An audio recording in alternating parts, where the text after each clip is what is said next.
Rhapsodie des réalités, samedi 14 mars 2026, par notre homme de Dieu, le pasteur Chris Oyakhilome. Le thème pour aujourd'hui, une connaissance qui édifie. Écriture du jour, 2 Pierre 1, verset 5.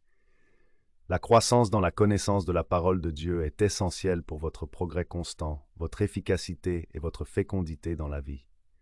C'est pourquoi l'Esprit, à travers l'apôtre Pierre, nous exhorte à ajouter à notre foi la vertu, puis à la vertu la connaissance. Il est intéressant de noter que le mot traduit ici par connaissance vient du terme grec gnosis. Il désigne une connaissance acquise par l'étude, l'apprentissage et l'information.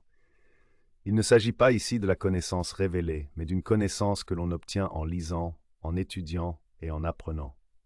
Autrement dit, le Seigneur nous appelle à ne pas demeurer dans l'ignorance. Ouvrez votre esprit, développez votre compréhension et cultivez une soif d'apprendre. Certains ne connaissent rien au-delà de ce qu'ils ont étudié autrefois pour réussir leurs examens, et leur esprit reste stagnant. Pourtant, ce n'est pas la volonté de Dieu pour vous. Il désire que vous soyez studieux, curieux d'apprendre et toujours en train d'élargir votre connaissance. La connaissance donne de la force et vous procure un avantage. Décidez donc d'être intentionnel dans votre étude de la parole. Ne vous contentez pas d'y jeter un regard occasionnel. Fixez-vous des objectifs et faites-en un véritable mode de vie. Nourrissez votre esprit d'informations utiles et enrichissantes. Élargissez vos horizons. Cela ne signifie pas suivre constamment les nouvelles ou saturer votre esprit des discours de peur, de tromperie et de confusion que diffusent souvent les médias. Remplissez plutôt votre cœur et votre intelligence d'une connaissance qui édifie et fortifie votre foi.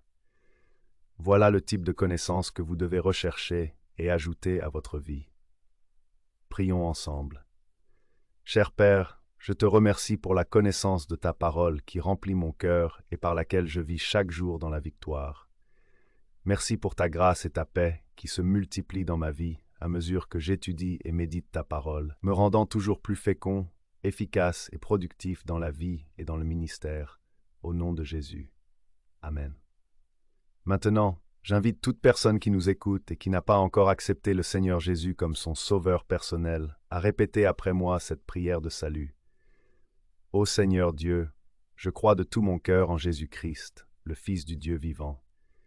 Je crois qu'il est mort pour moi et que Dieu l'a ressuscité d'entre les morts. Je crois qu'il est vivant aujourd'hui.